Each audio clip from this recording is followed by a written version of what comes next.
BNP জামাত দিনরাত আমি বেঈমান, আমি গেলাম জন্যই নির্বাচন হলো, আমি না গেলেই নির্বাচন বন্ধ হয়ে যেত, তারা আবার ক্ষমতা আসতে আওয়ামী লীগ। তারা আমাদের মতো দলকে গৃহপালিত বিরোধী দল যদি আমরা হতে চাই তাহলে তাদের কোনো আপত্তি নাই। কাজেই পচা সরা মরা এগুলোকে নিয়ে আবর্জনা নিয়ে ওনারা গৃহপালিত বিরোধী দল তৈরি করার চেষ্টা করছেন। সামনের দিকে রাজনীতিতে যখন মানুষ দেখবে স্বাভাবিক হিসাবে রাজনীতি কাজ করে না, জনগণ ভোট দিতে পারে না, ভোট দিয়ে সরকার পরিবর্তন করতে পারে না, তখন মানুষের চরমপন্থা থেকে তখন রাজনীতি হবে হয় মালা না হয় ফাঁসির রশি।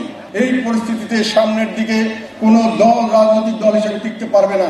আমি সহানুভূতিশীল, দেশের স্বার্থে তারা কিছু কাজ করতে চেয়েছিল, তারা সফল হয়নি, কিন্তু তারা খুব সুন্দরভাবে তাদের দোষটা আমার ঘাড়ে চাপিয়ে দিয়েছে।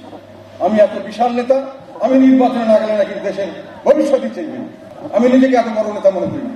মানুষ স্পষ্ট কথা বলতে চান, আমি নির্বাচনে যাই আর না যাই, নির্বাচন গ্রহণযোগ্য হোক আর না হোক, যে পরিস্থিতিতে এখন আছে এখন গ্রহণযোগ্য হয় নাই, সেই রকমই থাকতো এবং এইরকমই দেশ চলতো, এইভাবেই সরকার চলতো।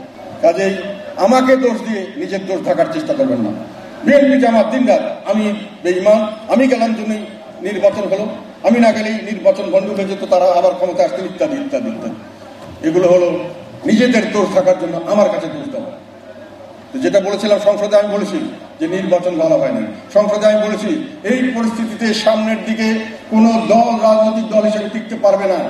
আমাদেরকে তারা কোনো স্পেস এখনো দিচ্ছে না। আমরা নির্বাচনে যাচ্ছি, নিয়মতান্ত্রিক পথে আন্দোলন করার চেষ্টা করছি, সরকারের বিরুদ্ধে কথা বলছি, ভোট দেওয়ার চেষ্টা করছি, আমাদেরকে কোনোখানে দাঁড়াতে দেওয়া হচ্ছে না, ভোটও দেওয়া হচ্ছে না, আমাদের জেরো করে দেওয়ার চেষ্টা করছে আর অপপ্রচার করে, আর বিএনপিকে তো মাঠে নামতেই দেওয়া হচ্ছে না। আর এখন থাকছে শুধু আওয়ামী লীগ। আওয়ামী লীগের কথা আমি বলি, তারা আমার বিশ্বাস মতে তারা একটা একদলীয় শাসন ব্যবস্থা চালানোর চেষ্টা করছে। একদলীয় শাসন ব্যবস্থা মানে হলো একজন সুপ্রিম লিডার থাকবে, একজন সুপ্রিম লিডার থাকবেন, উনি সবকিছু জবাবদিহিতার ঊর্ধ্বে, এবং সেখানে উনি ভোট করলেও করতে পারেন, নামকান বাস্তে না করলেও থাকবেন উনি। এটা হলো একদলীয়, এবং তারপরে যারা নির্বাচিত হবে ওনার অনুমতি নিয়ে নির্বাচিত করতে হবে। যদি সঠিক নির্বাচন হয় তাহলে তারা প্রথম আনুগত্য হবে সুপ্রিম লিডারের কাছে, তারপরে আনুগত্য হবে জনগণের কাছে। কিন্তু যদি সেই নির্বাচন কারচুপি নির্বাচন হয় তাহলে তার প্রথম আনুগত্য থাকবে সুপ্রিম লিডারের কাছে, দ্বিতীয় আনুগত্য থাকবে সুপ্রিম লিডারের কাছে।